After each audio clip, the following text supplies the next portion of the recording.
Let us pay homage to the Buddha. Namo tassa bhagavato arahato samma sambuddhassa. Namo tassa bhagavato arahato samma sambuddhassa. Namo tassa bhagavato arahato samma sambuddhassa. Let us take the three refuges. Buddhang saranang gacchami, Dhammang saranang gacchami, Sanghang saranang gacchami, Dutiyampi Buddhang saranang gacchami, Dutiyampi Dhammang saranang gacchami, Dutiyampi Sanghang saranang gacchami, Tatiyampi Buddhang saranang gacchami, Tatiyampi Dhammang saranang gacchami, Tatiyampi Sanghang saranang gacchami. Okay, we shall now chant the verses to observe the 5 precepts. Panatipata veramani sikkhapadang samadhiyami. Adinadana veramani sikkhapadang samadhiyami. Kamesu miccācara veramani sikkhapadang samadhiyami. Musavada veramani sikkhapadang samadhiyami. Sura meraya majja pamadatthana veramani sikkhapadang samadhiyami. Sadhu, sadhu, sadhu. Dear brothers and sisters in the Dhamma, welcome to our Sunday service online. Today we are very lucky to have Venerable Buddharakkhita all the way from Uganda to give us a talk titled Peace in a Chaotic World. Venerable Buddharakkhita was born and raised in Uganda, Africa. He first encountered Buddhism in 1990 while in India and received his higher ordination in 2002. He continued his meditation practice under the guidance of Bhante Buddharakkhita for 8 years in West Virginia. Author of 2 books about the emergence of Buddhism in Africa and caring for our planet, Bhante has been teaching meditation in Europe, Australia, Asia, and the US for more than a decade. Bhante will be first leading us in a 10-minute guided meditation, followed by his Dhamma talk, and we will end off with our Q&A session with him. Let's welcome Bhante. Let us sit comfortably, feel at peace, letting go of the past and the future, and abide in the present moment. You can close your eyes or open them or half closed, whichever you prefer. And take a few slow, deep breaths to relax.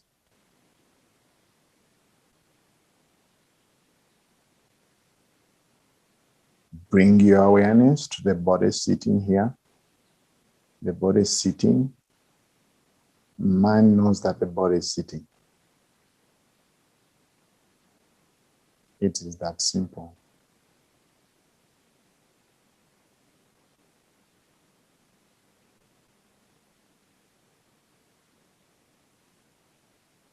See if you can bring your awareness of the whole body sitting here.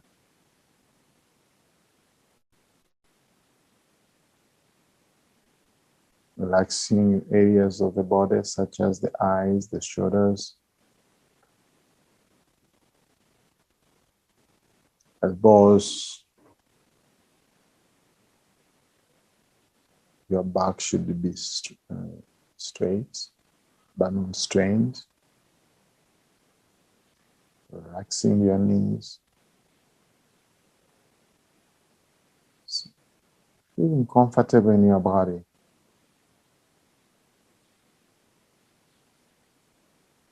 Then you can shift your attention to specific part of the body that's touching.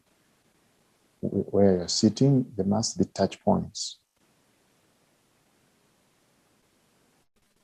See if you can be aware of the sensations around those touch points. Maybe there's a sensation of touch, warmth, softness.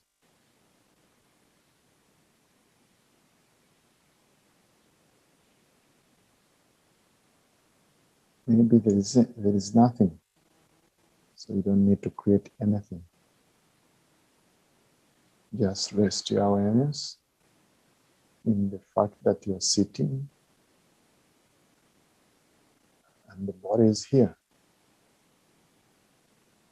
The mind knows that the body is sitting.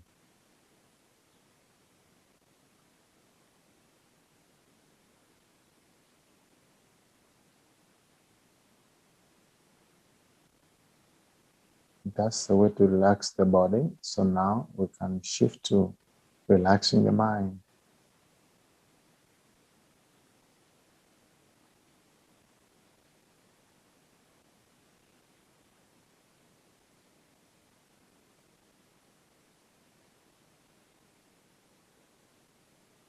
You can reflect along these lines. May I be happy and peaceful. May I be happy and peaceful as you breathe in and out. Breathing in, may I be happy. Breathing out, may all beings be happy.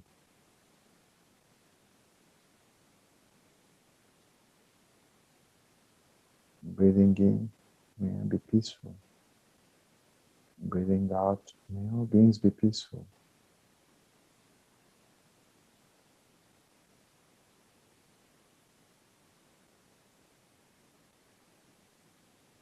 Breathing in, may I be peaceful. Breathing out, may all beings be peaceful.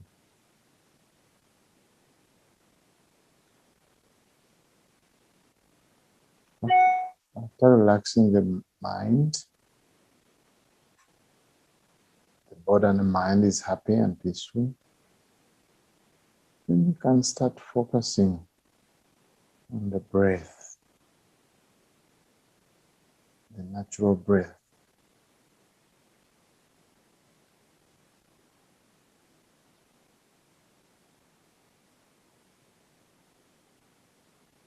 As you breathe in and out, see if you can pay attention and divided attention to the breathing process. I invite you to be aware of the beginning of in-breath to the end of it, beginning of out-breath to the end of it. See if you can sustain your attention always.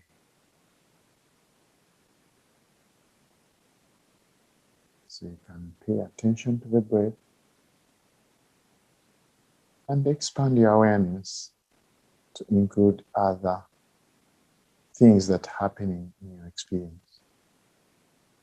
As you breathe in and out, sometimes there are sensations, thoughts, feelings, emotions. Again, it's an invitation to include these experiences in meditation. Whatever experience that is arising in the present moment,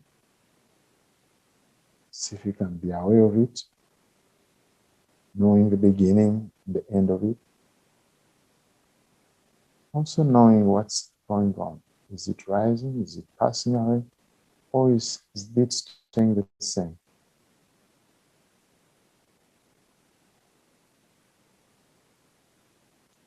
there's nothing happening, abide in awareness that the body is breathing, and the mind knows that the body is breathing.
Tupamaya sabbe satanam sukho kamato pasitva kamato metta sabbasate subhavai. Having seen that all beings like oneself have a desire for happiness, one methodically develops loving kindness for all beings. Reflect along these lines. May I be well, happy and peaceful. May all beings be well, happy and peaceful. So thank you very much for your cultivation of peace and happiness. Yes. So today, I'd like to talk about cultivating peace in a chaotic world. The word peace is called Santi in Pali. It has also many other names, but we take Santi. And sometimes they called Shanti. You have heard about in Hindu, Om Shanti, but in Pali is Santi. In Buddhism, the word peace is a synonym also for happiness. Yeah, ultimate happiness is Nibbana, is also ultimate peace. So when I wish you peace, just know that also I'm wishing you happiness. So in other words, how can you be happy? How can you be peaceful in a chaotic world? Now I'm going to talk about chaotic. Chaotic world is a disorganized world. And in many ways, the Buddha said the world is on fire. So now chaotic, I would like to take the word crisis. The world which is having some sort of crisis. And crisis is a very beautiful word. If I take the Chinese meaning of that word, the two strokes, one stands for challenge, another one is the opportunity to meet that challenge, right? So there are two strokes. So, and the beauty of Buddhism is that it gives the opportunity to meet the challenge, right? So now, the teachings of the Buddha is geared towards meeting these challenges. Like chaotic world is a very challenging world. Yes. Actually, the world has been chaotic. The only thing is the degree now. Maybe before it was in low degree, medium, and now it's a high because there's a climate change. There is talk about climate change has been changing all the time. So then we talk about violence, we talk about tribalism, we talk about COVID, we talk about humanitarian crisis, so many challenges in the world. But also I'd like to talk about what's the world from a Buddhist point of view. So the world from a Buddhist point of view is a space, of course, as you know, the space, akasa, and also the world system. There are so many tens and 10,000 thousands and thousands of world system according to Buddha. But I think I like to take the meaning of the world as the five aggregates, the five aggregates subject to clinging. And when you look at the dictionary, the way how they define the world is the state of human experience. So in other words, what's the state of human experience? It seems that it's chaotic. And also during the time of the Buddha said that the world is on fire. And what's the fire? Low bargaining, greed, fire, hatred, dosa, moha. So this one is not news to us. The world has been actually in a state of chaos as long as we have those fires burning. So now the world is very clear. It's not just only the space. It's not about Uganda only. It's not about Singapore only. It's about a state of human being. How can we cultivate peace in this chaotic state of human experience? Let's put that way. Yes. So now, with that elaboration, I'm going to use Aranya Vibhanga Sutta. Aranya Vibhanga Sutta to explore the ways on how to be happy and peaceful in a chaotic state of human experience. Aranya Vibhanga, Aranya means non-conflict. Another fancy way of saying peace is non-conflict, non-conflict. Aranya. And Vibhanga means analysis or exposition of that sutta. So now Aranya Vibhanga Sutta, it said the exposition of non-conflict. So it's in Majjhima Nikaya. It is discourse number 139. Yes, as my teacher training me, Bhante Buddharakkhita, is that when you talk about the Dhamma, you have to use the sutta and quote the Buddha.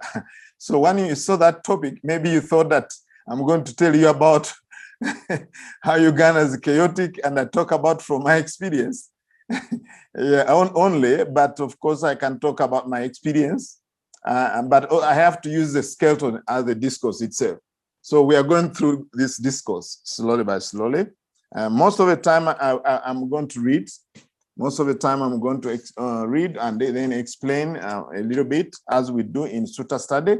And I told you this is Sutta study and practice. But of course, I'll underscore some of my experiences with this cultivation of peace. So I left the United States, and on March 17th, I arrived here in Uganda. Of course, there's a retreat that I had canceled in California, and then it was 1 month retreat, and it was canceled because of COVID.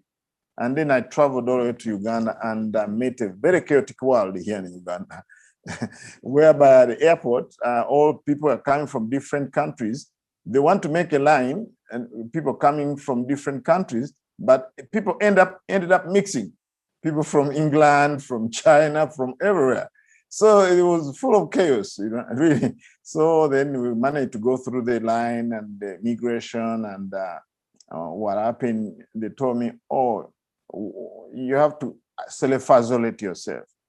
Self-isolate, you have to go and be in self-quarantine. So then when I came to the temple, they told me to do it for 14 days. I say, well, I've been really coming from all these countries, and on my way to Uganda, I decided not to stay at the temple. Then I went to isolated places where I could self-isolate.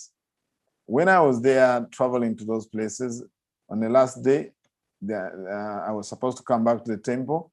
Then they said that there's no private car that's supposed to be on a road. We are under the lockdown.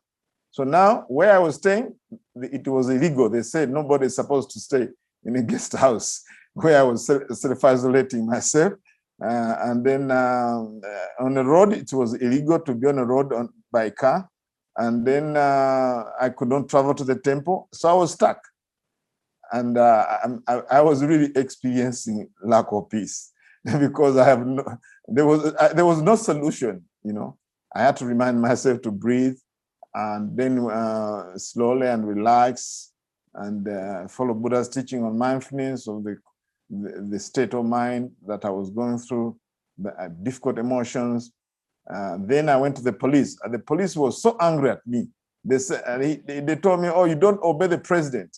The president said that you should not be traveling at all. We are under lockdown. The cars are not supposed to move. So the police was very angry at me, but I had to cultivate peace. And I convinced him in my predicament. I can't be in a guest house. I can't be on a road. I can't be at the police. I can't be at the temple. I was somewhere in the air there. So now, finally, I resolved the issue. They gave me a letter to come back. Only one day to come back for 5 hours where I was, arrived at the temple, and we experienced a lockdown for a long time. So I just saw how the world was so chaotic because you run out of food and you're supposed to get food, but there's no car. Yeah, so that's how we bought even a motorbike. And then people from America collected money and we got a motorbike because motorbikes were allowed to travel for some reason. So now I really experienced how the world is very, very chaotic. A few days or so, then rain started raining, and Lake Victoria overflooded. And then there was locust invading the eastern part of Uganda. On and on, So I say, well, this is where we are. So let's apply Buddha's teaching. So during those conflicts, the chaotic world and all that conflicting, of course, what comes and what you expect is different. So there's a conflict and there's no peace. So what I found out is that Buddha's teaching has so many ways on how to relate, change our views, how to speak, how to go through all these experience.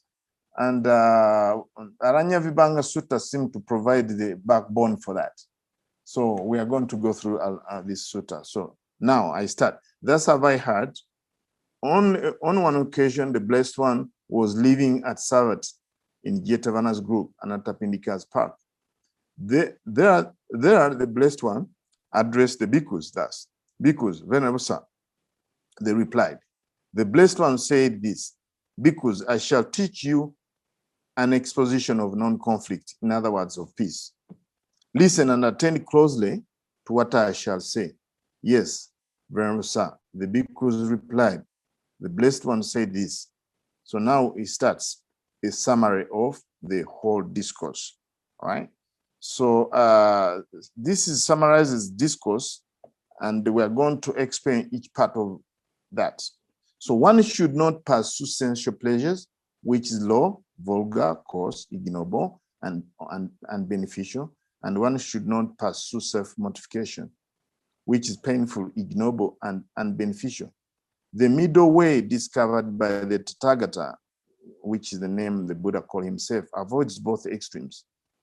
Giving vision, giving knowledge, it leads to peace, to direct knowledge, and enlightenment, and to Nibbana. So you see, this leads to peace. That's why this discourse is a masterpiece for anybody who wants to cultivate peace, whether in a chaotic world or otherwise. So this path leads to what? To peace. One should know what is to extol and what is to disparage, and knowing both. One should neither extol nor disparage, but should teach only the Dhamma. One should know how to define pleasure, and knowing that one should pursue pleasure within oneself. One should not utter covert speech, and one should not utter overt sharp speech. One should speak unhurriedly, not hurriedly. One should not insist on local language, and one should not override normal usage. This is a summary of the exposition of non-conflict, in other words, peace. So we are going to go through one point by one point to see areas where we can cultivate peace. Starting with the paragraph number 4, which reads like this. It's more of a moral way, according to the Buddha, that's called the immoral ways of life. All right. One should not pursue sensual pleasures, which is low, vulgar, coarse, ignoble, and unbeneficial. And one should not pursue self-mortification, which is painful, ignoble, and unbeneficial. So it was said, and with reference to what was this said, the Buddha now is going to say, the pursuit of enjoyment of one whose pleasure is linked to sensual pleasures, low, vulgar, coarse, ignoble, and unbeneficial, is a state beset by suffering, vexation, despair, and fever, and it's the wrong way. Disengagement from the pursuit of enjoyment of one whose pleasure is linked to essential pleasures and is repeating the same thing is a state without suffering, vexation, despair, and fever, and this is the right way. So the Buddha is giving the right way according to his teaching, what we call self-indulgence. Self-indulgence, of course, depending on the path you're following. When you follow Buddhism, we know that the Buddha's teaching is a critical response on worldviews during his time that were in conflict with society. One is self-mortification, another one is sensual, self-indulgence. So how this is leading to unpeace or lack of peace is that if this is the view that you are holding, let's say as self-indulgence, then you just take only your personal interest. You don't care about others, right?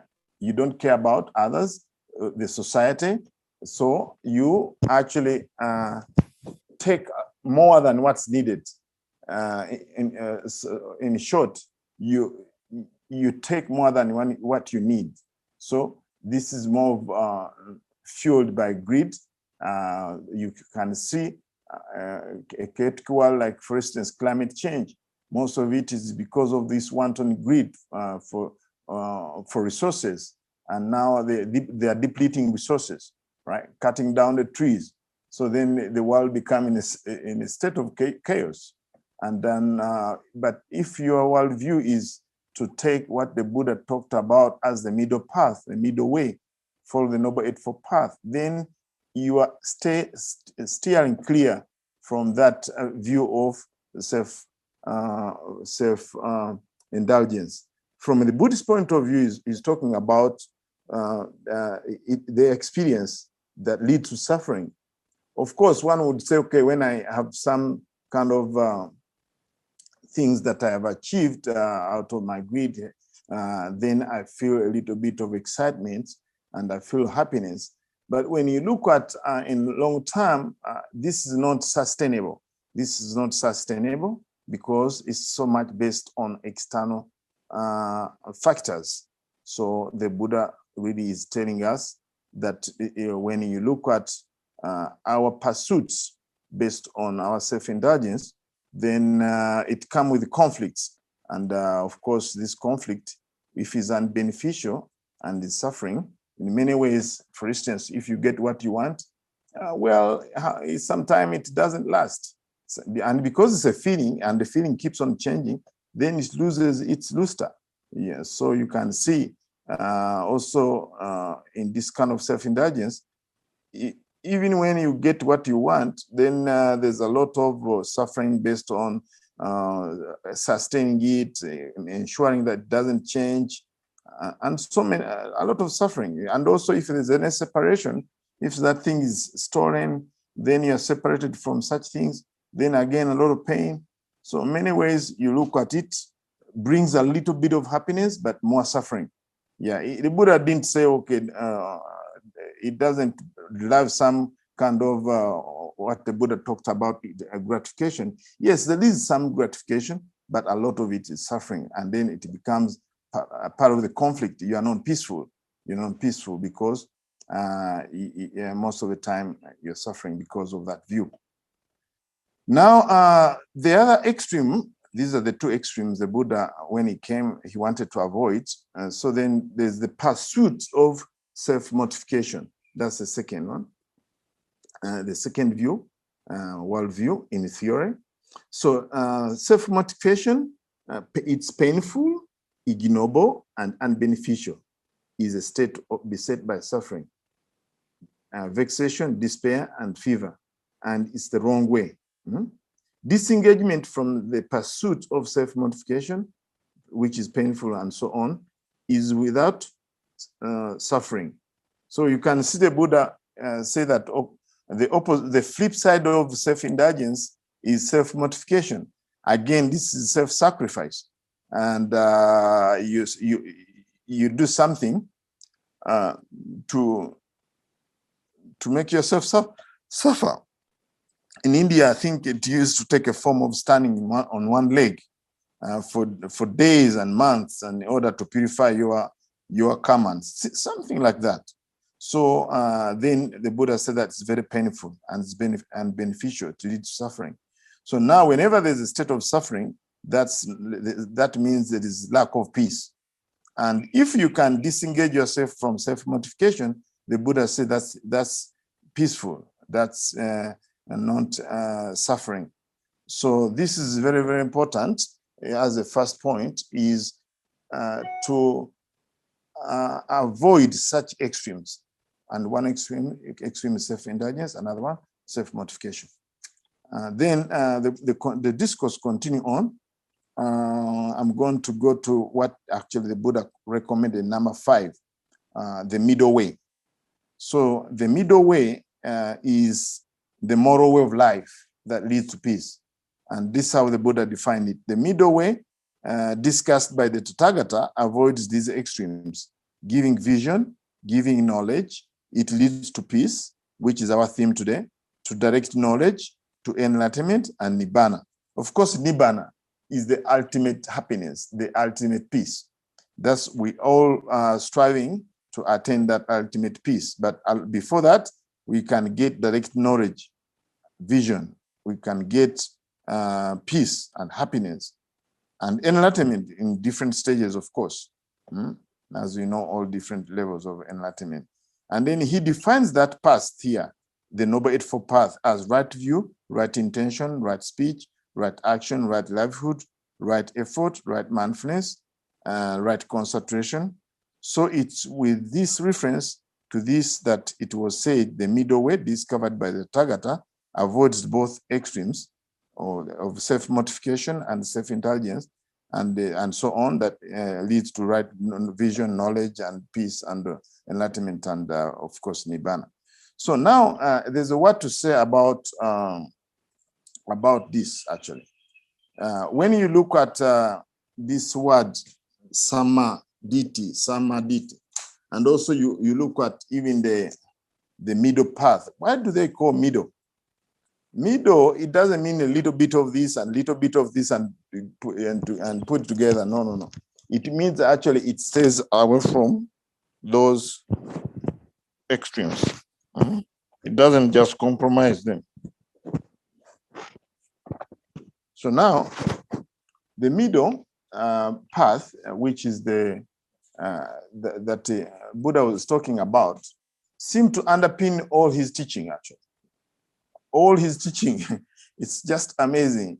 Any teaching you're talking about from a Buddhist point of view, it is a critical response to stay clear from those extremes. It's up to you to find out which extremes, and I'm going to point some of them as we go. So the word middle there also has a connotation of something current, something concrete, something that is within that is addressing our direct experience now, right now, so that we are not in a conflicts of the future and the past, getting lost in the past and future.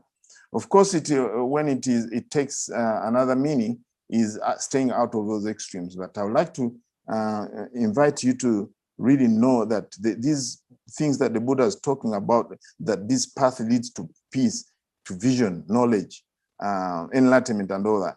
This is a direct experience. It's not something, an idea there, right there. No. It's really a direct experience. So it's very, very important. But I want to talk, since you know about the Noble Eightfold Path, I would like to remind you more about the word Sama. Sama, of course, with the long air at the end. The general meaning is right, but most people take the general way, but actually Buddha was more specific about it. Buddha avoided the extreme of what we call absolute truth and absolute false. Many times when I'm in Uganda, I hear people say, oh, you're saying the right thing, right speech, right. Who said is right? What about our teachings? I said, no, your teaching is also right, but what we mean right here, it means that it's perfect. It's perfect, it's complete. So is the word Sama Sambuddha. You've heard about Sama Sambuddha? It doesn't mean right Buddha. It doesn't mean right Buddha, it's a perfect Buddha, completely enlightened Buddha, you know? So I'd like you to take that meaning, because the word Sama there means comprehensive, perfect. That means it integrates all other factors of the Noble Eightfold Path. Yeah, but most people think, okay, right means absolute right. That's a dichotomy, you know, as absolute right and absolute false. So in order to really understand, Buddha was pointing out that this path leads to Nibbana is complete in that way. It's actually comprehensive.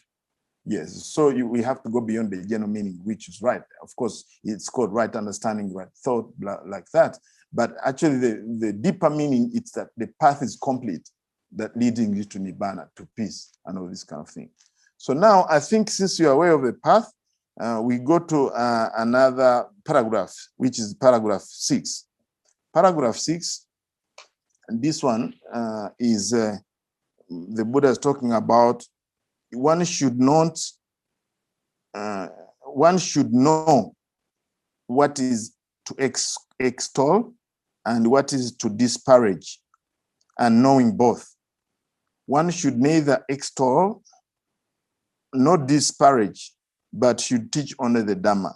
So it was said, it was said, and with what reference to what was this said. So now the Buddha is going to explain what it said to mean to teach the Dhamma. Again, there's also the middle way there. When you look at it, there's a middle way there, because the Buddha is talking about not staying on that extreme of disparaging, extolling people, just teach only the Dhamma.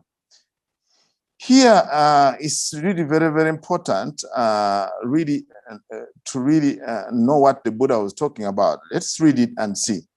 How bhikkhus does their how bhikkhus does there come to be extolling and disparaging and failure to teach only the Dhamma? When one says all those engaged in the pursuits of enjoyment of the enjoyment of one of those pleasure is linked with sensual pleasures, low and so on, and beneficial, are beset by suffering, vexation, despair, and fever, and they have entered upon the wrong way. One does disparage others. So we should not disparage others that those people got it wrong. That's what it means, because that is going to lead to conflicts, not going to lead to peace. When one says all those disengaged from the pursuit of enjoyment of one whose pleasure is linked to sensual pleasures, low and so on, are without suffering, vexation, despair, and fever, and they are entered upon the right way, one thus extols some. So now here the Buddha said that we should stay out of those extremes. When one says that all those engaged in the pursuit of sensual self-mortification, painful, ignoble, and so on, are beset by suffering, and so on, and they have entered upon the wrong way, one thus disparages some. And then he keeps on going that if one say that all those disengaged from pursuits of self-mortification, painful, and so on, they have entered upon the right way, one does extol others. So the message is very clear here. Teach only about the Dhamma. Don't extol people. Don't praise them because they are in the right path or wrong, and also blame them because they took a wrong path. But just teach only what the Buddha taught. What the Buddha taught, and when you talk about Buddha taught about the Four Noble Truth, directly or indirectly, you can talk about it and all these things. But here, the Buddha gives exactly what he should say. When one says all those who have not abandoned the fetter of being, that's one of the 10 fetters, are beset by suffering, vexation, despair, and fever, and they have entered upon the wrong way, one thus disparages some. When one says all those who have abandoned the fetter of being are without suffering, vexation, despair, and fever, and they have entered upon the right way, one thus extols some. This is how there comes to be extolling and the disparaging and failure to teach only the Dhamma. So that concludes the failure to teach the Dhamma. Now he is going to give us what does it include in teaching the Dhamma. This paragraph number 8, that's what it says. And how bhikkhus does there come to be neither extolling nor disparaging, but teaching only the Dhamma? When one does not say all those engaged in pursuits and so on, and all these things linked with sensual pleasures have entered in the wrong path, but instead, this is what they should say: the pursuits in a state beset by suffering, vexation, and so on, and it's a wrong way. That one is about the action, the deed, not the person. Then one teaches only the Dhamma. When one does not say all those disengaged from the pursuit of the enjoyment of those pleasures is linked with sensual pleasure and so on, have entered upon the right way, but says instead the disengagement in a state without suffering, vexation, despair, and fever, and it's the right way, then one teaches only the Dhamma. So the gist of this paragraph is blame the sin, but not the sinner. Have you heard about this saying? Yeah? Blame the sin, but not the sinner. It's not in a Tipitaka, but it's a common saying. Yeah? So now, don't blame people's as a personality, as a character, but what they are doing, what they are doing, basically. But of course, we cannot separate the person who is doing something and the deed. But what the Buddha wanted to teach here is everything independently arising. Is dependent arising, you know. But this absolute determination of somebody's character based on personality or character because of their activities. So that's the Buddha is describing. You should only teach the Dharma because now you are with the activity, not the person, right? The activity is the disengagement of this, all right? The disengagement or the opposite of that. So again, there's a lot of conflict that arises when you talk to somebody, you did this, you did this, you did this, then it brings a lot of conflict and there's no peace. But when you say, when I hear you saying like this, it's this what you said, but not as a personality. You're not attacking the person. Because once you say, you did this, then people will be defensive. Oh, no, and it's not me, it's you. So it's you, me, like this. But when you say, when you did this, so it's the action you are blaming, not the person. Yeah, so it's very, very important to reduce conflict and experience peace is focus more of the action, the deed, other than the person. This is a message here. All right, so now I think that we've done that, and then we go to another aspect. Another aspect of the discourse is teaching the Dhammas. I'm not going to read the verbatim because there's a lot that repeats itself. I'm just going to go to another aspect, which is paragraph number 9 on how to cultivate peace or non-conflict. Paragraph 9 reads like this: one should know how to define pleasure, and knowing that one should pursue pleasure within oneself. So it was said. So it was said, and with reference to what was this statement. So now here is a distinction of different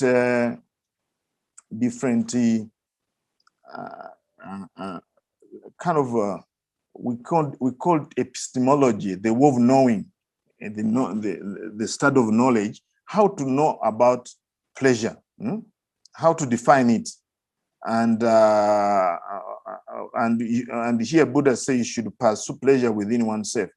It's a very big statement the Buddha made, but it's about defining which kind of sensual pleasure that leads to conflict, which kind of pleasure that leads to conflict and lack of peace, and what kind of pleasure that the Buddha accepted that leads to peace instead of conflict.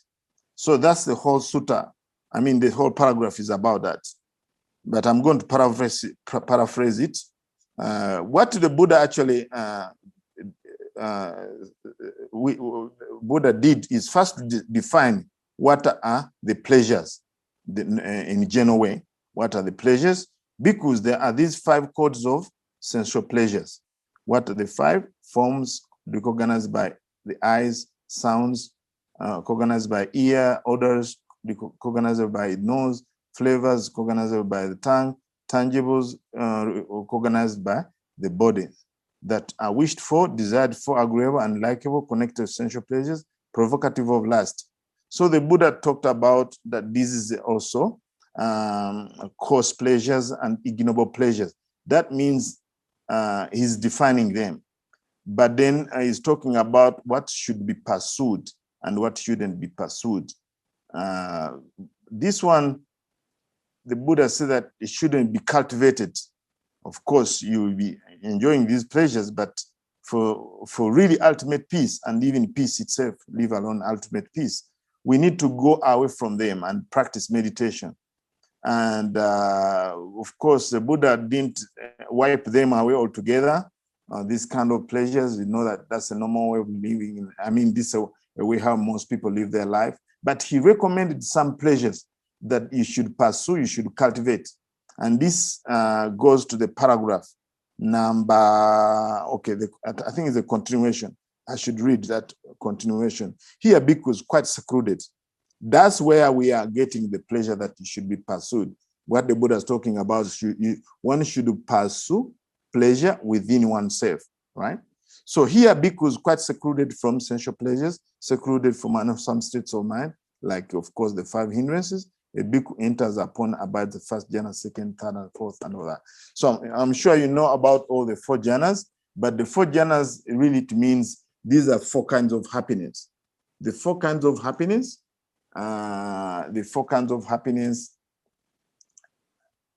there's happiness based on seclusion. That's why the first jhana starts with quite secluded from sensual pleasures and unwholesome state of mind. The Pali word for seclusion is called viveka, seclusion. So there's what called kaya viveka, where body seclusion, there's chitta viveka. So now here the Buddha is talking about chitta viveka, the second kind of seclusion. Of course, ultimate seclusion is nibbana, but here the Buddha say, be secluded from unwholesome states of mind, and you are going to experience peace, bliss, happiness. So this bliss is based on seclusion of unwholesome states of mind, like restlessness, worry, and all these things. And of course, doubt and all these mental defilements, in other words. Then that's the happiness that you should pursue. There's also happiness based on the second jhana, of course, it's based on concentration. When the mind is concentrated, you gain peace, you gain happiness. Then in the third jhana, we have happiness based on also equanimity, then happiness based on mindfulness and equanimity as they go on. But here he really specified them. He specified them to tell you the kind of happiness we experience and you pursue it. So down there is saying that this is called the bliss of renunciation, right?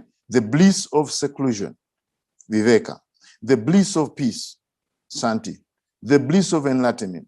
I said of this kind of pleasure that it should be pursued and it should be developed and it should be cultivated. And that is, and it should not be feared. So some people might be afraid. No, I'm not going to go into first jhana, bliss out. I won't be able to come back and enjoy my chapati or whatever. No. The Buddha says, you go for it. It's a good vacation. You take a vacation, you know. So go to Miami and go to Indonesia, Jakarta. Just take a vacation. You're going to get all this bliss. And that should be pursued. And that's a peace. As the world is very chaotic, I'm telling you, they will just tell you about the world is chaotic. But for you, at least you are enjoying the peace of seclusion, peace of concentration, peace of enlightenment, and as the Buddha is outlining them here. Yeah, there's also that peace of mindfulness and equanimity that comes along the way. So I think that's very clear. We go to paragraph number 10. Paragraph number 10. Let's see, paragraph number 10. Paragraph number 10 is about. Paragraph number 10 is about one should not utter covert speech, and one should not utter overt sharp speech. Right? That's a way how you get conflict, of course, if you utter this covert speech and sharp speech, overt sharp speech. The Buddha says, stay out of these kind of things. That's what the Buddha is talking about here. Here, because when one knows covert speech to be untrue, incorrect, and unbeneficial, one should on no account utter it. When one knows covert speech to be true, correct, unbeneficial, one should try to not to utter it. But when one knows covert speech to be true, correct, and beneficial, one may utter it knowing the right time to do so. Now, I think when I was in Singapore one time, I taught this sutta about the speech of the Tathagata. So the message here, otherwise the discourse is so repetitive, the message here is very simple. When it comes to the speech that you should speak, it should be correct, it should be true and beneficial, whether it's going to be welcome or not, right? That's what you should do. But other kind of speech, if it's not true or not beneficial, not correct, you should not utter it, whether it's covert or otherwise, whether it's overt, sharp speech. So that's the message here.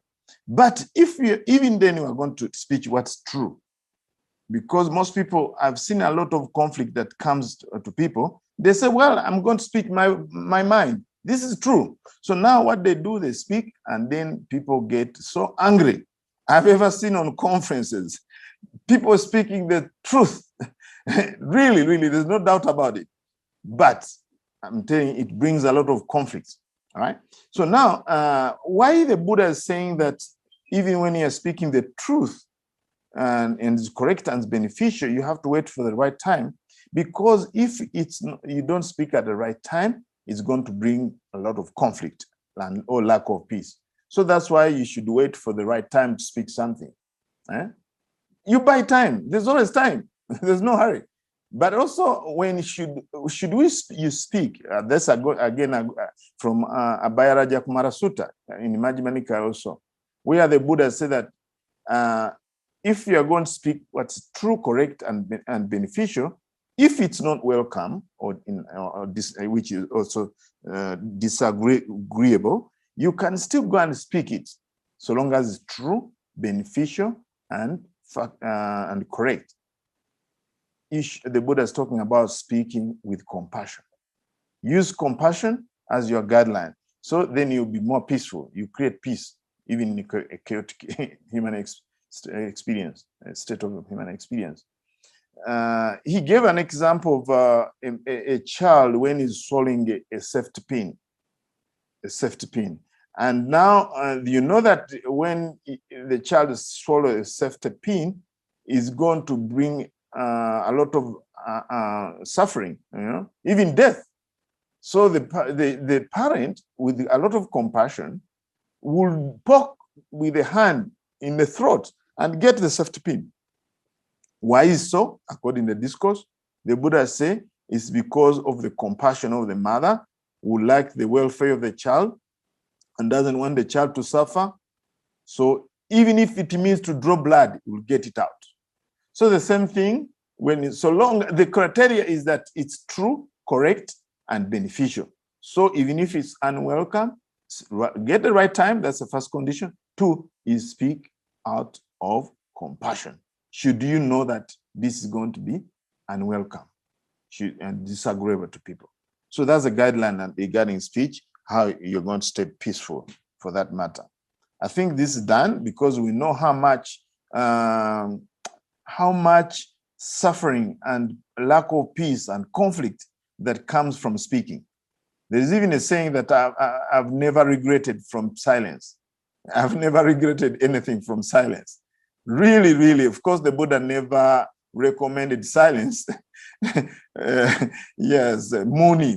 The word muni means sage, but there's already a practice in India of being a muni, whereby you keep quiet all the time. No trouble. You keep quiet, no trouble, But a lot of, and I think this discourse is very good because I've ever been in Singapore around Vesak time. I know, I know what happened. Yes, I am aware. I have a global awareness. Though I've been in Uganda, but I know the events leading up to Vesak Day. Yes, yeah. So now everywhere I know, not only Singapore. Yes, speech actually can really be a brooding ground a good recipe for lack of peace. But if you want peace, you better check on your speech. It doesn't matter how wild chaotic, but if your speech is very skillful and follow the Buddha's guidelines, you always come out very peaceful. Otherwise, you always come in two pieces, right? Yes, you end up not in peace, but in pieces. Any discussion in a group, you always come out shining if you follow Buddha's guidelines on speech. We continue with the discourse. This is paragraph number 11. Paragraph number 11 says like this: one should speak unhurriedly, not hurriedly. So is what is said, what was said. And with reference to what was this said. Now, this is very interesting. This is the effectiveness of the discourse. And I think I should learn this line, because when I'm running out of time, like I have 15 minutes before the Dhamma talk ends, I tend to speak very fast so that I give a full dose. All right. I hope this doesn't happen to me. All right. Speak. Okay. This is what happened when you speak. Buddha is saying like this actually. Here, because when one speaks hurriedly, one's body grows tired. That's the first conflict. And that's lack of peace, definitely. One's mind becomes excited. One's voice is strained. One's throat becomes hoarse. And the speech of one who speaks hurriedly is indistinct and hard to understand. Here, because when one speaks unhurriedly, one body does not grow tired, nor does the mind becomes excited. One's voice is not strained, nor does one's throat become hoarse. And the speech of one who speaks unhurriedly is distinct and easy to understand. So now, when your speech is easy to understand, it doesn't cause conflict. But people will misunderstand you when you speak so fast. You know, when you speak so fast, they will think that he's speaking Uganda, you know, but then you're speaking English. Oh, Bhante was speaking Luganda. No. I was speaking Uganda English, not sing English. Singlish, not Singlish. So, but this is very, very important to really check on the speed. Actually, for me, I put even a note. When myself, I have to put a note. Speak slowly. I have to do that many times. Maybe not today, but because I know my problem. My problem is I tend to speak very, very fast. I cultivated that habit when I was young. When I was young, I admired the British English and listened to BBC. And they speak very, very fast. I said, wow, I like to speak like that. Now, when I went to USA, I found out they speak American English. They're not very fast. They're really so slow. They drag. Sometimes even they drag. I'm coming from West Virginia. So when I went there the first time to America, I said, I come from West Virginia. They said, no, what are you talking about? And then when I had them speaking, they are so slow compared to the English people, you know. I come from West Virginia. So anyway, I have to learn that myself, because I know how I cultivated this habit of speaking very fast. I was trying to emulate BBC all the time when I was young. And I have to really work on it, actually, so that I don't get tired and I don't get unpeaceful, you know. So anyway, we know that. Check the way you speak. But guess what? When you are disappointed with somebody, you speak at the speed of enlightenment. Light, not enlightenment. You speak at the speed of light. So that means you're not peaceful. That means you're not peaceful. You are in pieces, you know. So you really have to really work on the way you speak if you want cultivate peace in a chaotic world. So now we go to number 12, paragraph number 12. Paragraph number 12, one should not insist on local language and one should not override normal usage. All right? Here the Buddha say, a bhikkhu there comes to be the insistence on local language and overriding normal usage. Here, bhikkhus in different localities, they call the same thing a dish, a bowl, a vessel, a saucer, a pan, a pot, and a basin. So it seems that during the time of the Buddha, there were 7 directs because these are different sayings in different localities, you know. So the Buddha is saying that don't insist. Don't insist and override the normal usage. You say, oh, in Uganda, we call it a bowl. And when I'm in Singapore, you tell, oh, you know, Bhante, bring your pot. I said, no, this is a bowl. Don't you know that this is a bowl? So this is very, very important. And I've seen a lot of conflict because people override local usage, you know. Yes, so the Buddha said respect the life, the language. Of course, also is respect the communication. If you don't want to be in conflict and if you want to be in peace, always use what we call the local language, the normal language they use in that particular place.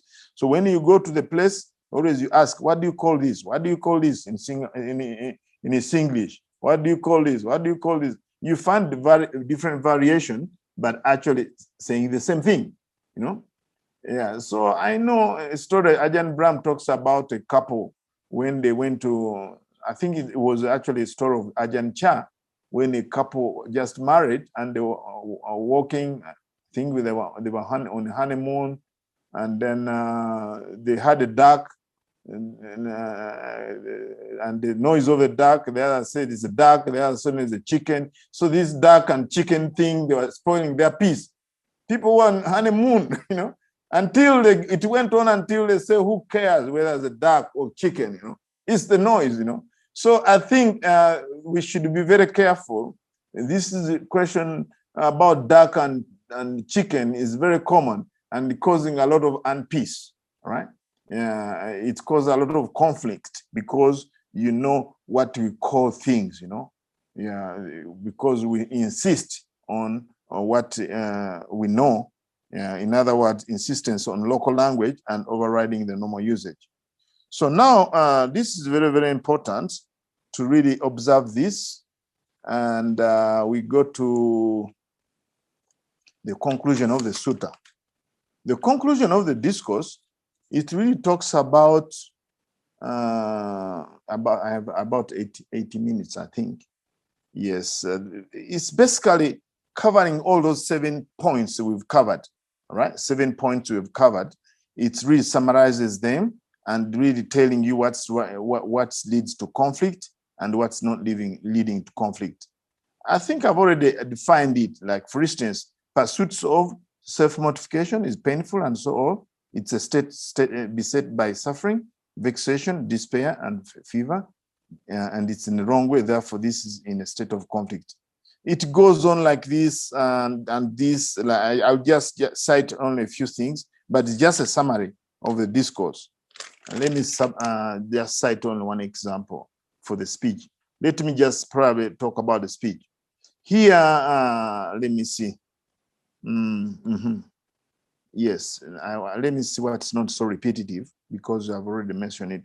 I think I'll end up with non-insistence on local language. Here, because non-insistence on local language and non-overriding of normal usage is a state without suffering, vexation, despair, and fever, and it's a right way. Therefore, it's a state without conflict. In other words, it's a state of peace. All right. Therefore, this is a concluding passage. This is a concluding passage. Therefore, because you should train yourself thus, we shall know the state of conflict, and we shall know the state without conflict. In other words, the state of peace. And knowing this, we shall enter upon the way without conflict. In other words, with peace. Now, bhikkhus, Subhuti. Subhuti is a clansman who has entered the way without conflict. What's that way without conflict? Is the way of peace. Now, this Subhuti,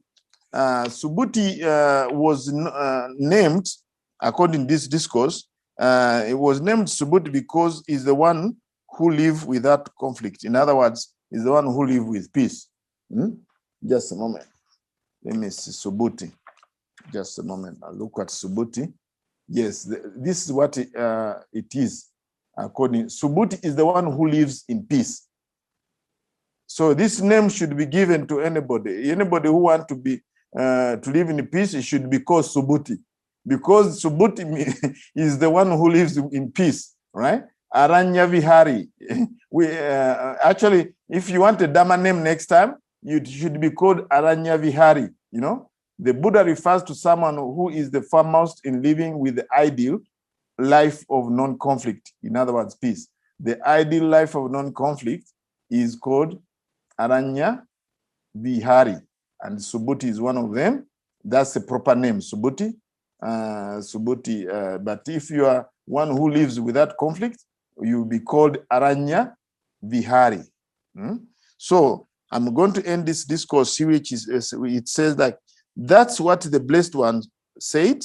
The bhikkhus were satisfied and delighted in the blessed one's words, and they say, I'm the one who putting this, and they say sadhu, sadhu, sadhu, sadhu. Yes. So let's say sadhu, sadhu for this discourse on those who want peace and who want to stay in peace in what we call in a chaotic world, in a world, in a state of human experience which is very disorganized.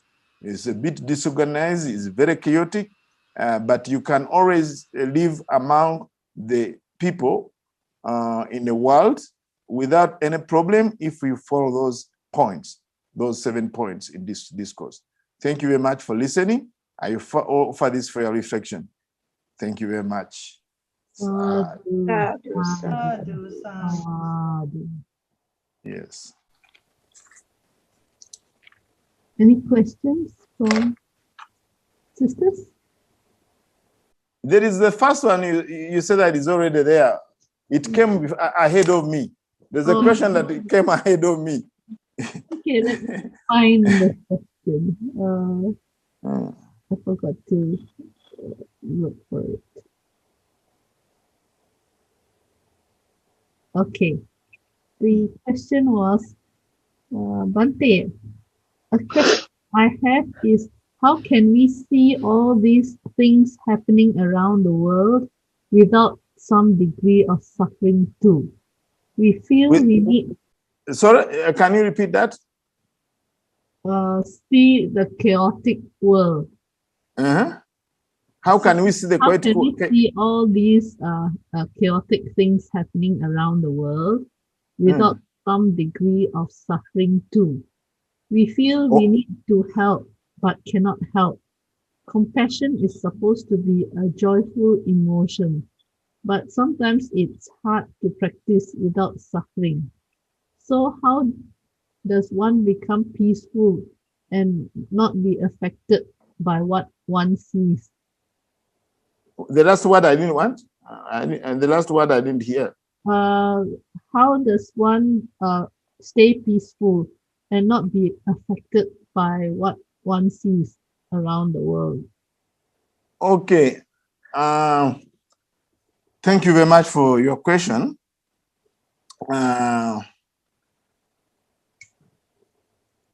The world, how can we see these things in this chaotic world without suffering?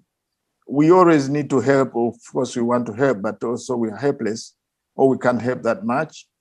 So how does one stay in peace amidst all what's going on, and we have no way of helping? Well, the world actually has been always chaotic, as I told you. It didn't start yesterday. It didn't start with COVID. Yeah, really, since the dawn of history, we've been going through most of this suffering, smallpox, Then there's malaria in Africa, HIV, Ebola, this and that, and all these things. So now, the Buddha's teaching is still the same. The Buddha's teaching is still the same. Follow the Noble Eightfold Path, right? Don't stay with the extreme. In this case, if you want to practice compassion, there are practices that I'm going to recommend. The world become chaotic, and you stay above. You'll be connected, but not collapsing into the world. Okay, the first practice is compassion and wisdom, right? That pretty much adds up Buddha's teaching, actually. Yeah, wisdom and compassion. Then another teaching is called equanimity. Equanimity with a big dose of mindfulness. I start explaining one by one. Compassion is a heart. It's a quality of the heart and mind that responds to other people or even oneself, or that quivers when is faced with the suffering of others, including oneself. So it's a quality of the mind. Now, we need to respond, not react to people's suffering. And that response needs a big dose of mindfulness and wisdom. Because, of course, why do we need wisdom? And mindfulness? I will explain. We need mindfulness to practice compassion, because compassion is part of the Noble Eightfold Path, which is the second factor of the Noble Eightfold Path, which is right intention or right thought, Samma Sankappa. The thought of non-cruelty should not be practiced alone. When we practice without mindfulness, we are going to go into extremes. We are going to have self-pity, which is one extreme. Another extreme, we are going to have cruelty, which is the opposite of compassion. So when we have mindfulness, we are going to respond to people's suffering, but without emotion commotion, without fear, without aversion. We are going to really have that quality of heart that really is connected with other people's suffering, and be with them, have what you call empathy, not apathy.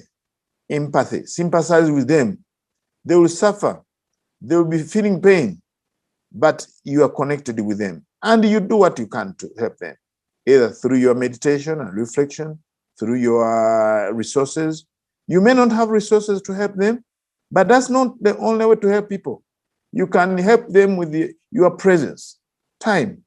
You say, I'm going to spend 1 hour with this person who is sick, right? And you donate time. You can donate effort. I'm going to go to this person who's suffering and bring them food, and then clean their room, do other things, and just be with them. Simply because you don't have enough money to send somebody who's suffering doesn't mean that you're not helping out.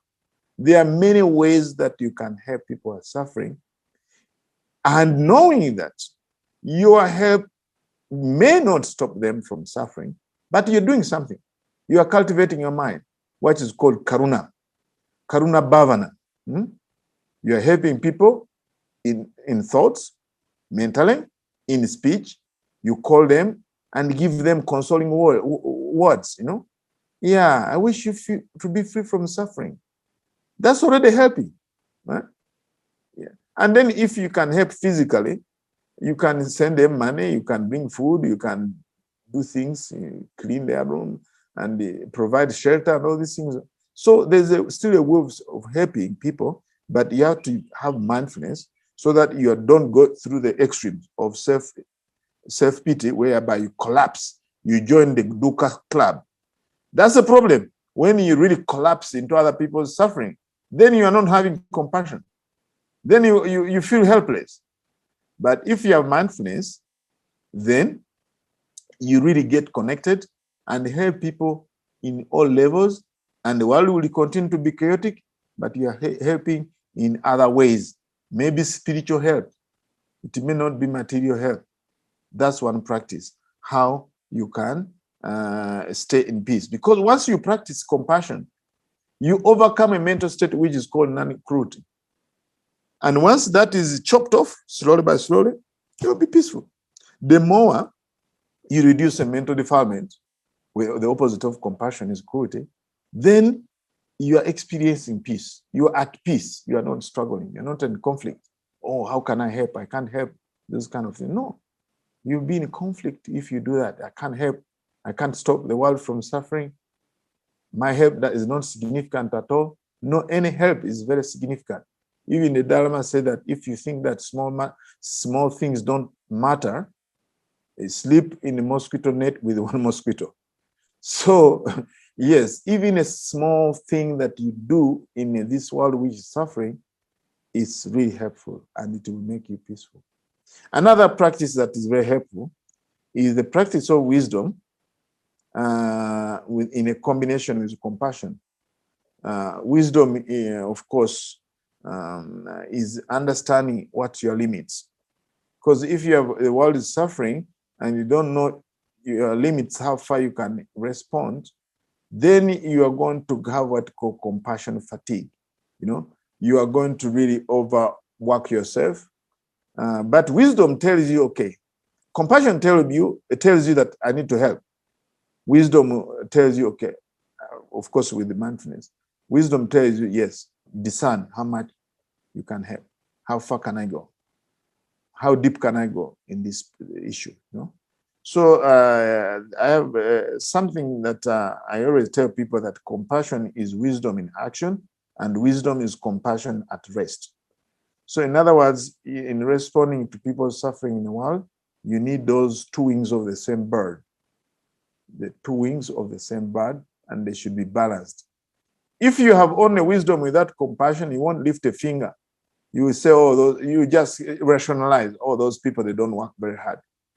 Those people, why can't they help themselves? So in other words, you have pseudo-wisdom. I would call that pseudo-wisdom. Theoretical wisdom, not practical wisdom.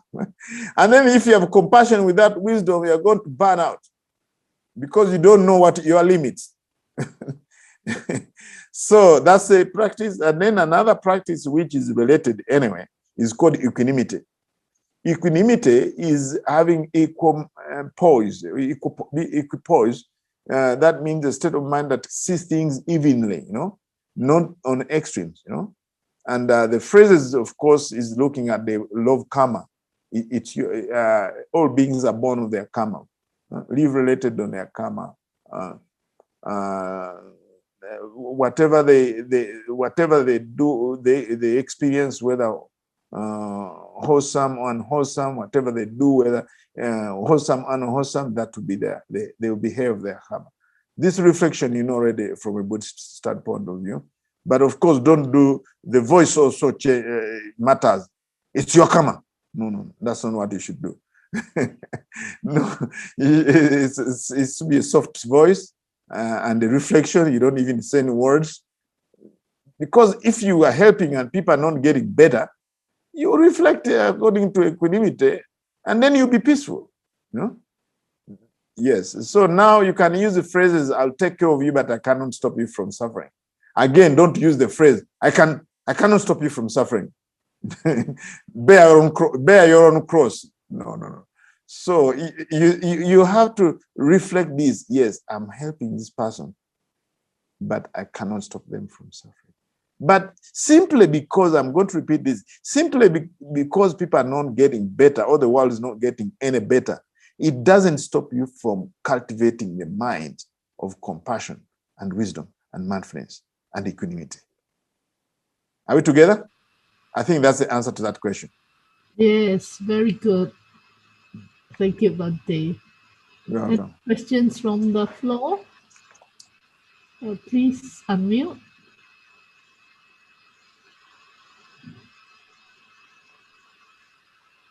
I think Sis Michelle has a question, right? So Sis Michelle, your question relates to speech. Sometimes for the sake of peace, I keep quiet when the other person acts or speaks something obviously wrong, especially with people of authority or who are defensive. So is this skillful? Keeping quiet indefinitely is not skillful. You should know when to speak and use the right speech. Keeping quiet completely and seal your mouth completely, you put tape. It's not the way to solve the problem. No. It's not the way. Because you might keep quiet and become a time bomb. Eh? And your action will express what you are bottling up. And I think it was Aristotle or Socrates, but I don't remember who. Let me see. Who was that? No, let me see. He said that what persists, what you resist persists. What you resist persists. All right? So closing your mouth and keep mum is resistance. All right? And that will persist, and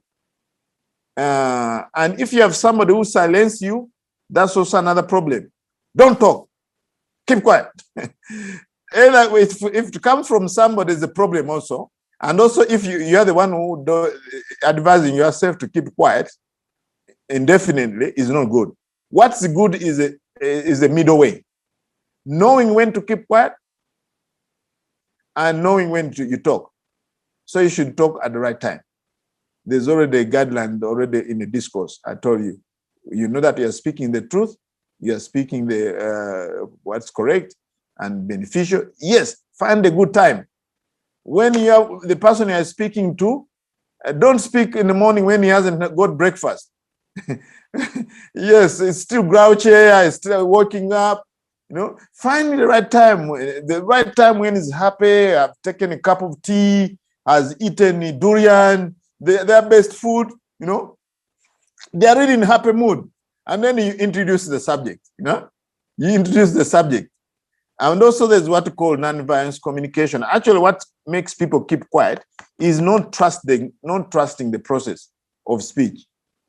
But if you trust the process of speech, especially the Tathagata's speech, you should find a way how to speak, either out of compassion, at the right time, and I would add the right place. And also timing is very important. There's time, but also timing. Timing is very, very important. Time is not enough. Timing also when you are going to speak is very important. Now, keeping quiet is dangerous for you because you might be bottling some mental states like hatred, anger, aversion, ignoring, fear. So now you ask about 4 questions. I'm keeping quiet.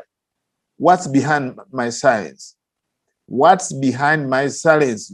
Though there is a common saying that silence is golden, and I've never regretted anything in silence, but I would caution you not to take it as a sweeping statement. What you want to do is that, okay, in a heat of the argument, I will know when the right time to speak and know at the right time to talk. Because talking when it's not the right time, then either somebody is not going to listen, and also you are going to be wasting your time.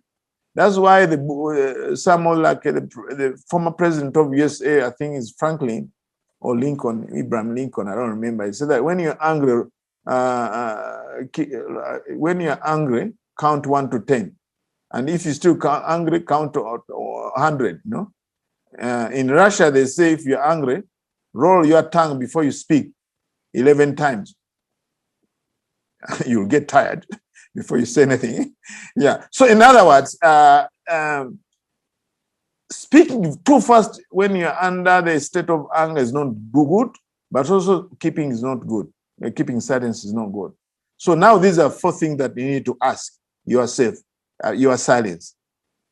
Now you ask, am I keeping silence out of attachment to my view that I cannot express it, they won't listen it, and they attach my view. After all, even if I am expressing it, nobody's going to listen. That's the first question. Am I keeping silence out of aversion, out of anger?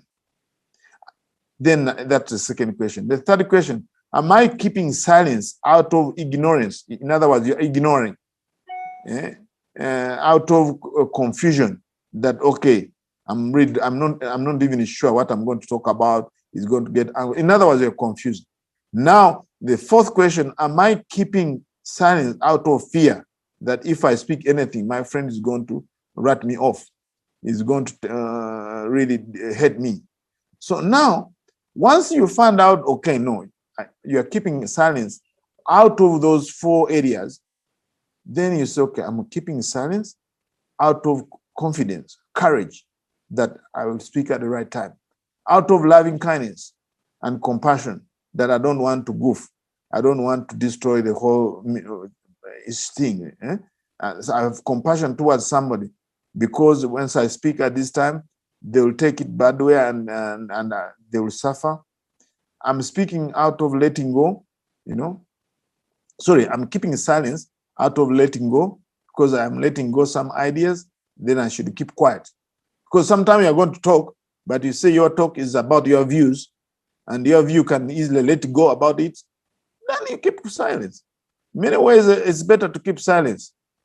So I think the answer to this question is that you know when to speak and you know when to keep quiet. I discourage one extreme. One is being talkative when there's a problem, over talking the whole night.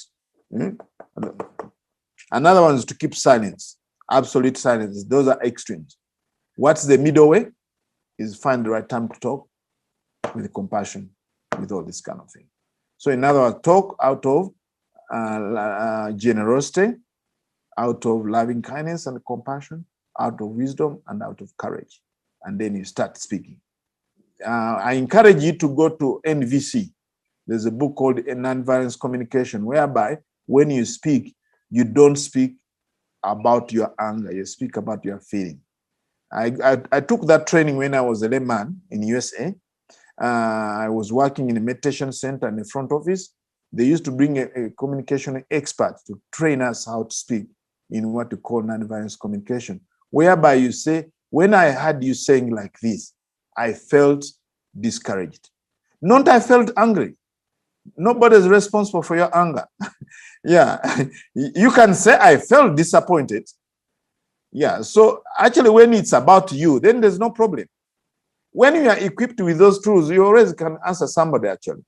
Instead of keeping silence, you tell them, my friend, when you said like this, I felt disrespected. I'm telling you, once you say like this, I felt disrespected, people are not going to get angry with you. You're always going to have courage to speak, because it's about you, not about them. Normally, the problem comes, we don't have skills to communicate, and we prefer to keep silence, and we bottle up, we start bottling up emotions, only to go to, as I told you, what you resist persists, it just blows. I think that was a psychoanalysis. Yeah, psychoanalyst who spoke about that. Swiss psychologist Carl Jung. Yeah, Carl Jung. Yeah, definitely. I was trying to remember it because I teach it when I'm teaching defense mechanism. I'm telling you, keeping silence one day after another day is unhealthy for you. Actually, it's unhealthy for you. So steam out. Once a while, get into the NVC, nonviolence communication, and speak when the person is very happy. And now you say, when you said this, I felt hopeless, I felt discouraged. Those words which is about you, not about them. People will not feel self-defensive, and you're going to put across your point. Thank you very much for asking this question. I hope it helps. Thank you, Bhante. Any more questions? Sis Shushet? Bhante, thank you for the talk. Can I ask, because you are the first monk that actually set up a monastery in Africa. So did you have any difficulties that you have to go through, and how do you do it with a peace of mind? Very interesting question. Thank you very much. I've written a book called Planting Dharma Seeds in Africa. Have you read about that book? Oh, no. My sister. Sister Eileen, can you please send a copy to her? Okay, I'll read it. You can even Google it.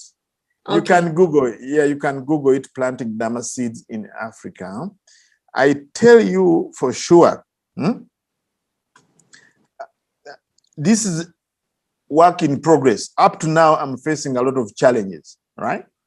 But it's just getting better and better, right? It's getting what? Better and better. I faced a lot of difficulty, even the most recent difficulty that I'm facing recently, about a few weeks ago, is that on a village here, around the village, people are spreading rumors. Because around this time, because of COVID, I didn't travel for 1 month. I haven't traveled for 1 year and a half almost. Yeah, less than that bit. 1 year and 4 months, I think. I haven't traveled. Now I got into the program of training novice monks. I'm going to ordain them, 12 of them. But recently, I got people coming, and they told me that on a village near the temple, they told me that we had at the Buddha statue, there's some blood that is coming out of the Buddha statue. Then she told me, oh, but let me come and sit close to it. But I don't see blood coming from a Buddha statue. Then she told me, oh, people are saying that they cannot bring their children to ordain because when they come to the temple, they are injected. They injected with a certain medicine, which makes them impotent, and they will never marry at all. So now this is exactly some of the challenges I'm facing. I have no injection. Yes, and some of these children are coming from the village. 6 of them are coming from the village, actually. So, and the rumors going to stop children from coming to the temple to ordain because I inject them with to be impotent, So when you read that book, I need to update that book. Yeah, it's a challenge. Yes, I had challenges, but the question, how to stay peaceful? Again, it's the same thing. I've told you in my talk, is that the way you talk to people, when people talk to you, sometimes I would smile at them. Like they say, oh, this is Shaolin Master, because they have watched many Chinese movies. Everywhere I go, they say, oh, this is Shaolin Master. Is he going to kick you? And all these things. I'm not a Shaolin Master. Why do I get angry? Then I just look at them and smile like this. So that's about speech, knowing where to keep quiet and when to talk. Then sometimes they will say, oh, I'm a madman going to a mental hospital. I'm all coming from a mental hospital. But I'm coming from a meditation cushion. Do you think I'm going to get angry about those people who are telling me to go, that I'm going to a mental hospital when I'm coming from a meditation cushion, So most of the things that help me help us to stay peaceful is to be very realistic. Very realistic when people say things and not take them for the truth, for truth. I remember one of my attendants here told me that, it was 8 years, staying 8 years at the temple, and actually he died later on. But he was living, and he's the one who gave me water, served me food. Again, that was going to be a big challenge. He was leaving. The temple. He told me, I'm going to go. I said, why are you leaving the temple? No, who's going to look after me? But back then, I had only 3 people at the temple, my mother and him and I. He told me I'm leaving the temple. I said, why? He told me, your cousin told me that I'm a dog. I said, you're a dog? He said, yes, he told me I'm a dog. I'm leaving. I've been working with you for many years. I have no problem with the Bhante, but I'm leaving your temple because your cousin told me I'm a dog. I asked him, are you a dog? He said, no. Then I said, why are you getting angry? So most of it is coming from talking to people, putting some sense into them. Some of it is really outrageous. Some of them is really reply with a sense of humor. Like somebody told me, I'm going to go to hell. I asked them, why am I going to hell? They say, oh, you are not married. That's what they told me. I say, oh, what about all monks in Thailand and Burma, Sri Lanka? Are they going to go to hell? He said, yes. This is a person who is very serious, not talking a joke. He's not making a joke. He said, Bhante, you should think about getting married. Well, I don't know whether he was going to arrange that for me, but anyway, he was insisting that I should get married. And the reason is I won't go to heaven. Now, I told him, oh, that's fine. I'm going to go to hell. You all people who are married go to heaven. You are going to enjoy your heaven. Because if we all people who are not married, all monks and are going to go to heaven, it's going to be overcrowded and you're not going to enjoy it. And then she laughed. So I get those challenges. Yeah, many challenges, but read my book, and then next time you get back to me with more clarity. But the book says a lot about it. Okay, thank you, Bhante. But then I want to say that all these challenges I'm facing, actually they're very interesting, and that's what keeps me going. Because every challenge I get, it becomes an opportunity for me to learn. And also I turn it around and I make either I respond with a sense of humor. I find a way how to digest it and use Buddha's teaching. And then I stay peaceful, actually. Yes, because it's so beautiful to be in a country whereby nobody has ever heard about Buddhism, and you teach them and they challenge you, and then you tell them, and then you become friends, you know. Yeah, it's really beautiful, actually, to have all these challenges up to now, actually. Oh, that's really inspiring. Welcome. Thank you very much. Thank you for your question.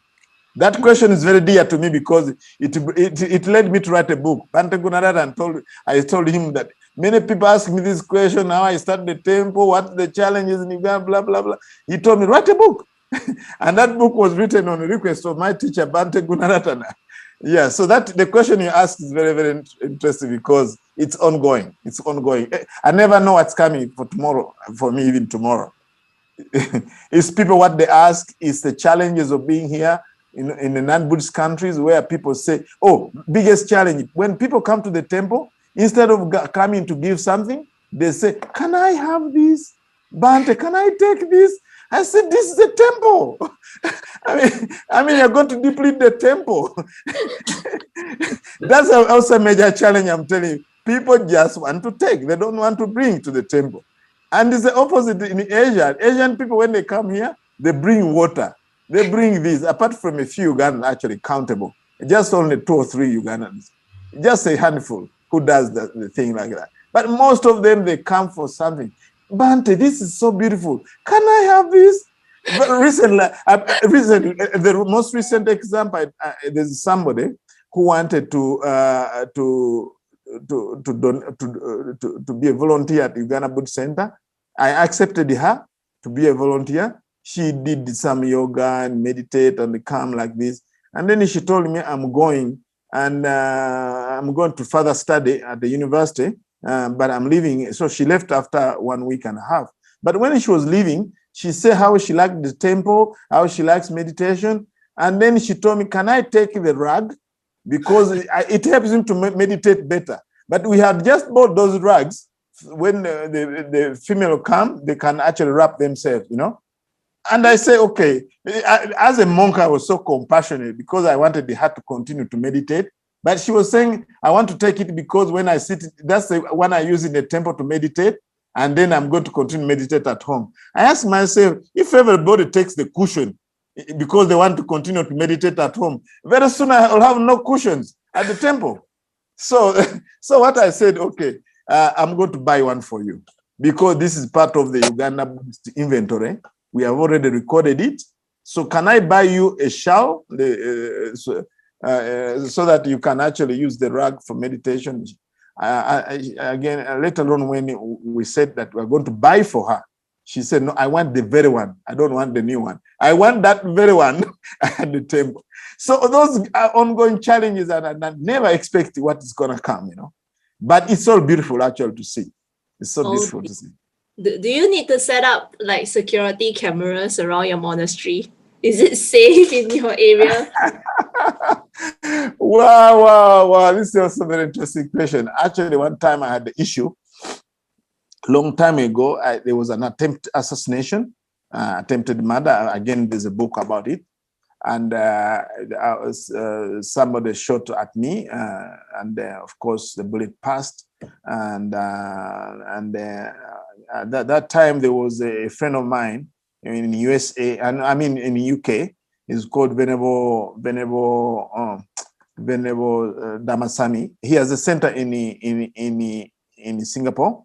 And he actually donated money to build a perimeter wall and also to put the cameras, because I nearly lost my life, actually.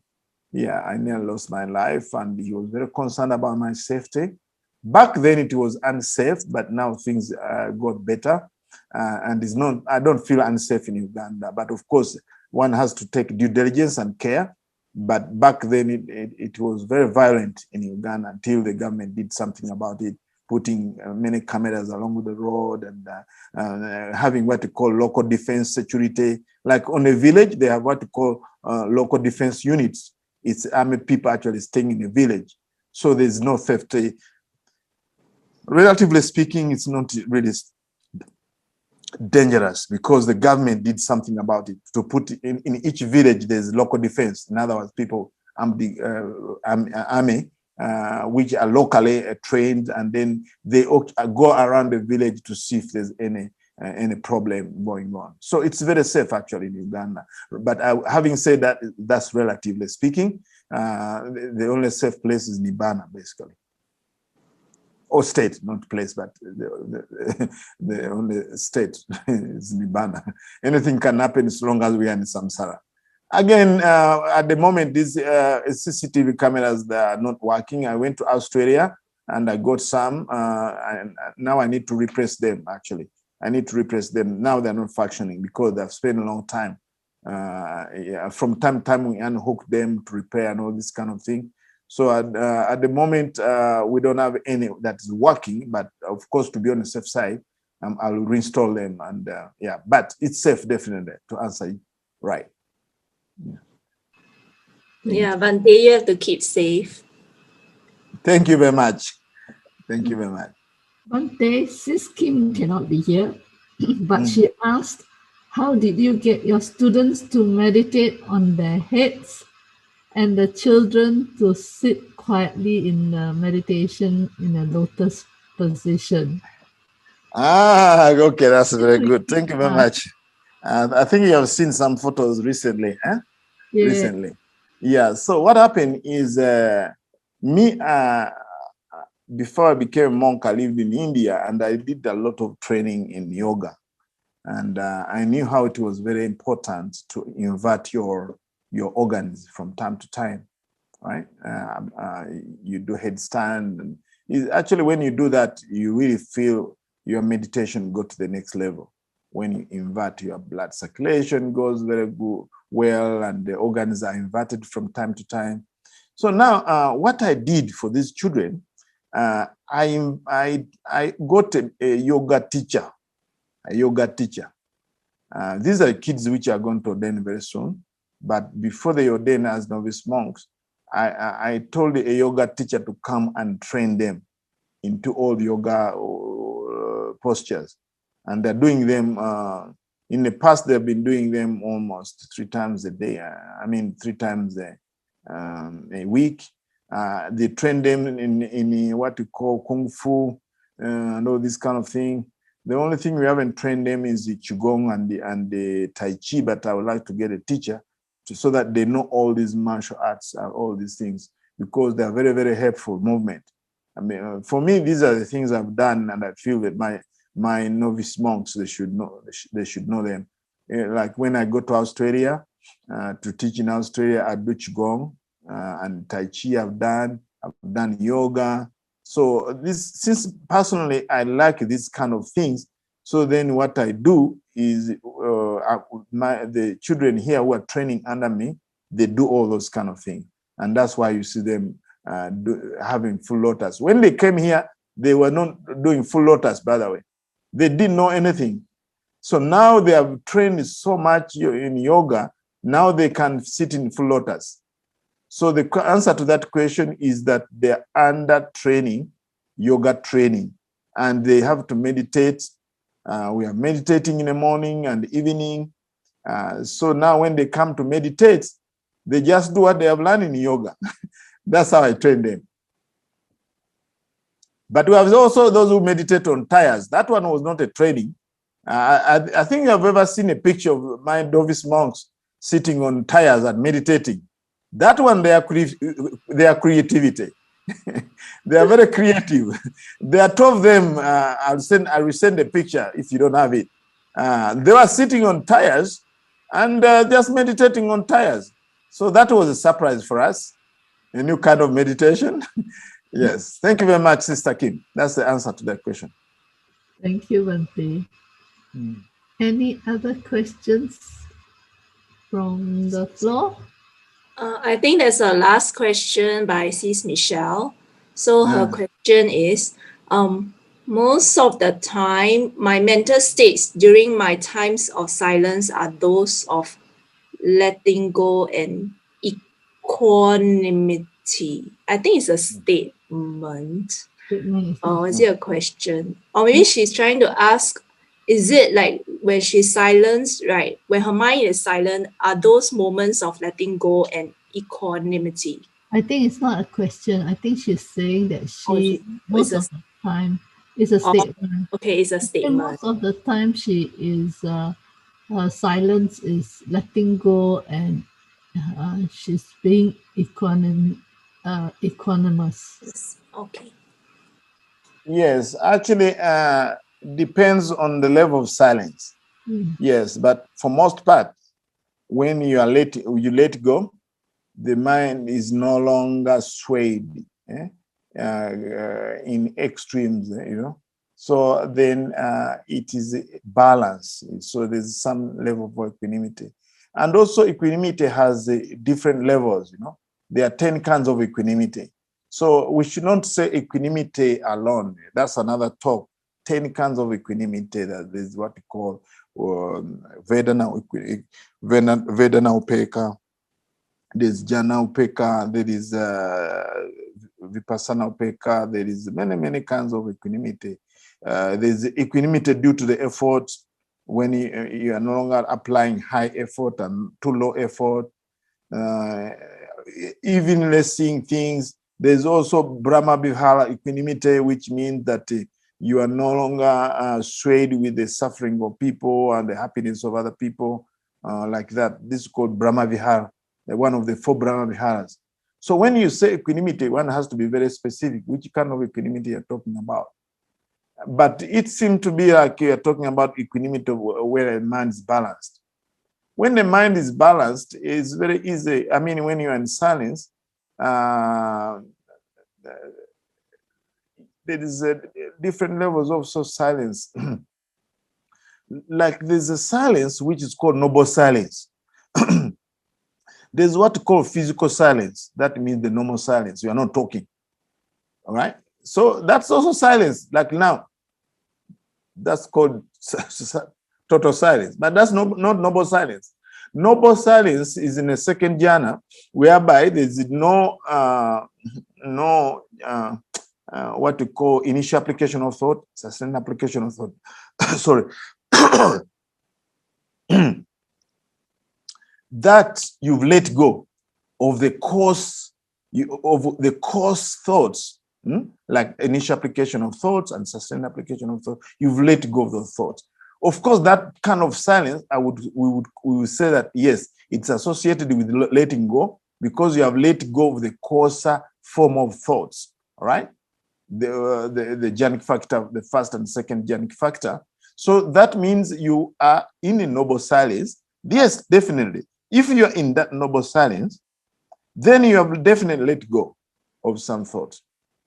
And there is that balance, but it's not as when you are in the fourth jhana, something like that. So I would say that if you are talking about total silence, physical silence when you are no longer speaking, but if you are meditating then, and then all of a sudden there is no inner chatter, I would call inner chatter, whereby your mind is not verbalizing, thinking about the past and future, getting lost past and future. That means you have let go. The mind will be silent in a way that is no longer speaking.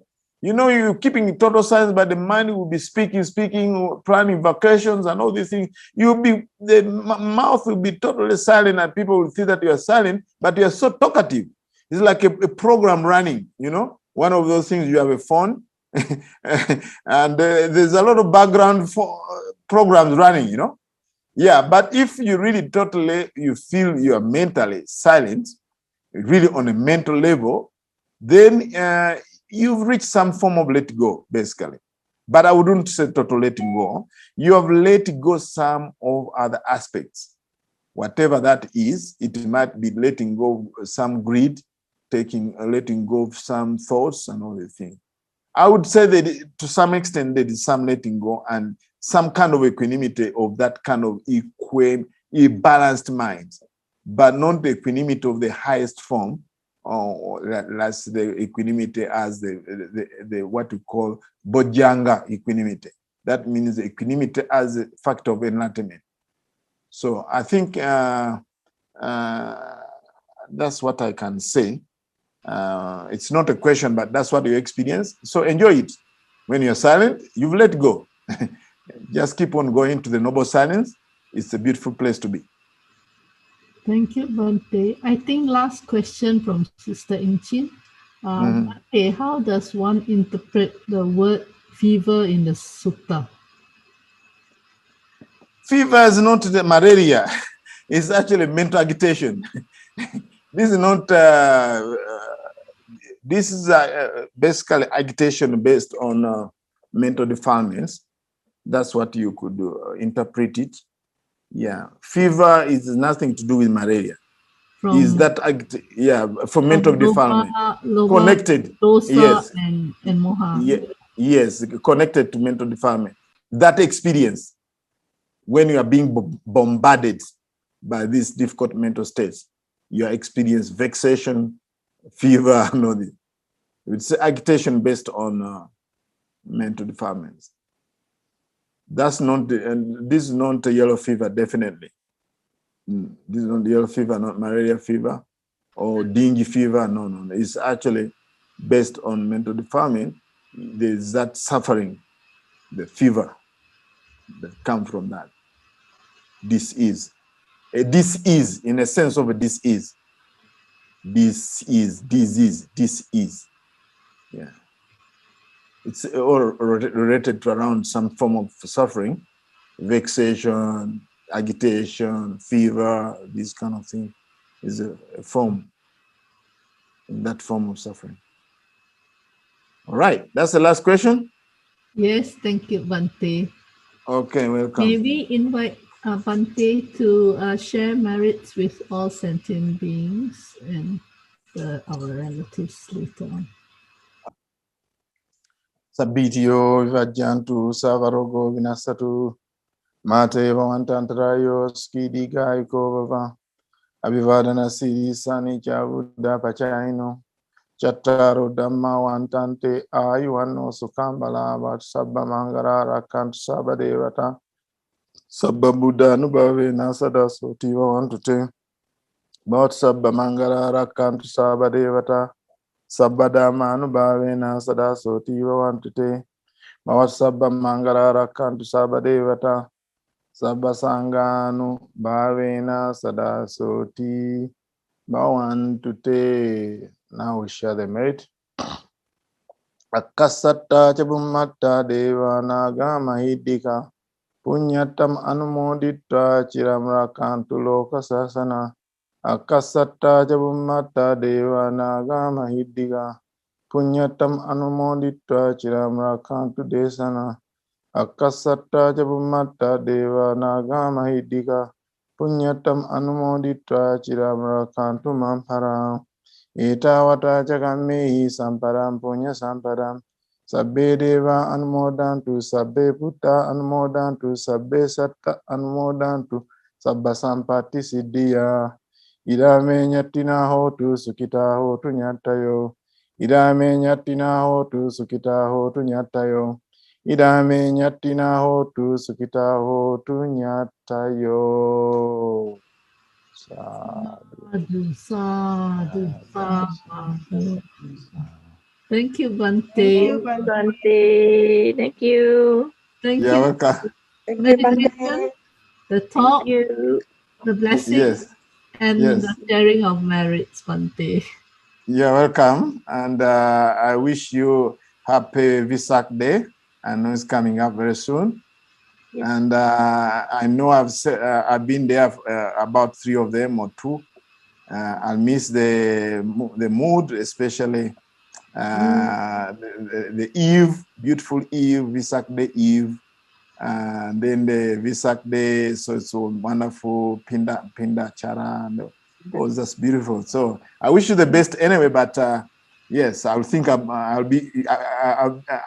be in my mind during Visak Day, and I wish you good health. I wish you good health, success, and long life, and whatever you do. So thank you very much for supporting our projects at Uganda Buddhist Center and Modana Sadhu. And